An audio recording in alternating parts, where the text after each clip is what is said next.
kusina. Ito naman ang pa-order ni Inday Jennifer after ng kanyang Liverpool Barrio Fiesta. Maliit na ubi cake, 3 tinapay, dapat 2 lang, sinobrahan niya. Isinili niya kasi nga nakasold out naman siya nung nakaraan. Kaya ayun, di ba?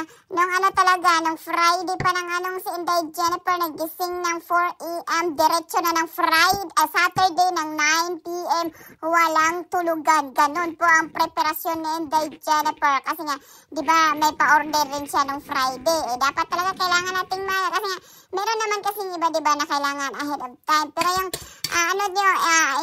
rest assured, yung tinapay press na press, di po, niluto yan ng madaling araw. Hindi ko po kaya na lutuin ng Friday ng gabi. Hindi po. Madaling araw din po yan ng Saturday. Kasi nga, di ba, parang ayaw ko ng baho. Hindi naman gaya ng iba.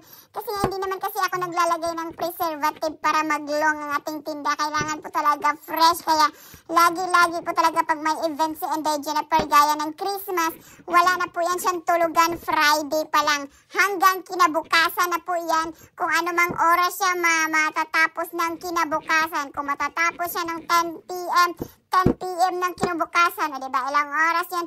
Thank you Lord sa lakas na binibigay mo. Kasi nga, malaking pangangailangan ni Inday Jennifer. Kailangan natin mag-ipon. O diba, ginusto mo to. O diba? Kaya, rest assured po, fresh na fresh po yan ang ating mga tinda. Hindi po yan 3 araw, 5 araw na well, yung iba kasi gusto yung sa, alam mo man, pag commercial na tinapay, diba, meron na talaga yung, tinatawag, preservative.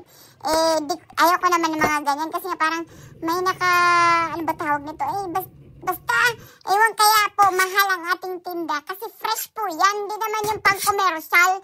Fresh na fresh. Siyempre, yung effort natin, yung pagod pa, kung ano pang mga kailangan sa mga ganyan-ganyan. Kaya, well, tapos mahal pa ang bayad ng stall. Hindi naman po ganun-ganun.